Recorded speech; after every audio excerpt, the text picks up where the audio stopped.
nessa imagem vocês conseguem visualizar a função, como que o disco está, na maioria das vezes, quando o paciente está com a boca em repouso.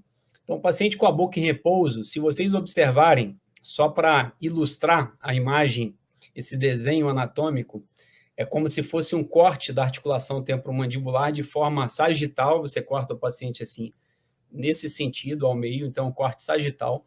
Então, esse desenho anatômico é em cima de um corte sagital. Nesse corte sagital, você visualiza o quê? Na pontinha da seta ali, você visualiza na cor azul o disco articular.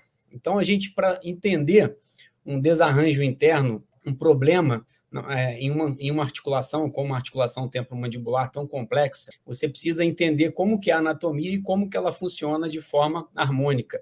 Para aí sim você entender como que seriam os desarranjos internos desses deslocamentos de disco com e sem redução. Então, na imagem azul, como eu falei, você tem o disco articular.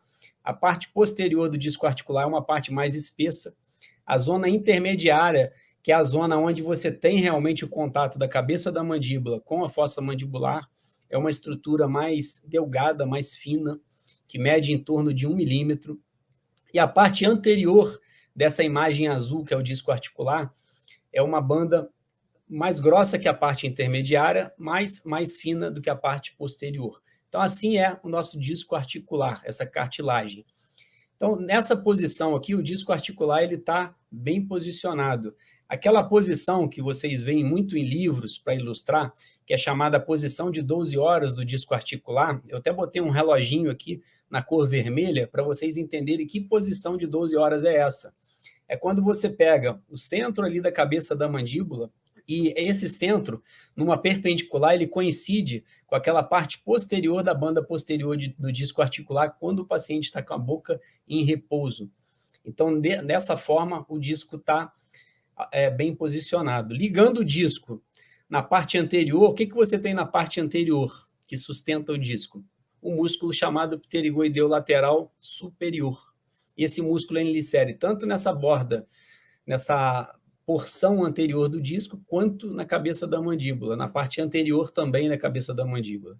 E na parte posterior do disco articular, o que você tem? Na parte posterior, você tem aquela zona retrodiscal.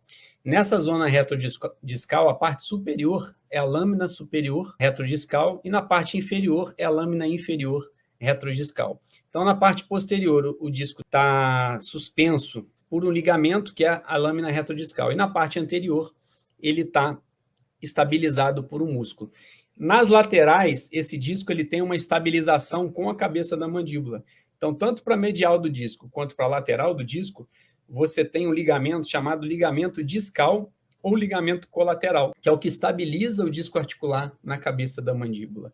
Então, esse seria o posicionamento ideal do disco articular. Numa outra imagem aqui, para a gente entender como que é realmente a articulação temporomandibular funcionando de forma normal, nós temos esse vídeo clássico aqui, e você tem essa imagem aqui quando o paciente começa a abrir a boca. Quando o paciente começa a abrir a boca, o que está acontecendo ali? Aquela parte posterior, a cor mais alaranjado para vermelho, seria os tecidos retrodiscal. O tecido retrodiscal, lâmina superior e lâmina inferior. E removendo ele, você viu o disco. Aqui é uma visão mais interna do crânio, que você tem todo o complexo funcionando ali de forma harmônica. Então, quando o paciente abre a boca, se vocês observarem, aquele ligamento retrodiscal que está na parte posterior do disco, ele sofre um pequeno estiramento. Então, na verdade, ele limita o posicionamento do disco articular, esse ligamento retrodiscal. E na parte anterior, o músculo pterigoideu lateral, que está inserido na parte anterior do disco articular, o que ele faz? Quando ele contrai, ou seja, quando esse músculo diminui de tamanho, ele faz com que a cabeça da mandíbula saia de dentro da fossa mandibular. Então, nesse vídeo, você consegue perceber muito bem esse funcionamento anatômico. Mais uma vez ali, ó, lâmina retrodiscal, disco articular e músculo pterigoideu lateral. Ele diminuiu de tamanho, tirou a cabeça da mandíbula de dentro da fossa mandibular, quer seja para abrir a boca ou para fazer algum movimento excêntrico, como lateralidade ou movimento de protrusiva. Então, esse seria aí o funcionamento normal da articulação temporomandibular, pensando-se em posicionamento anatômico do disco articular.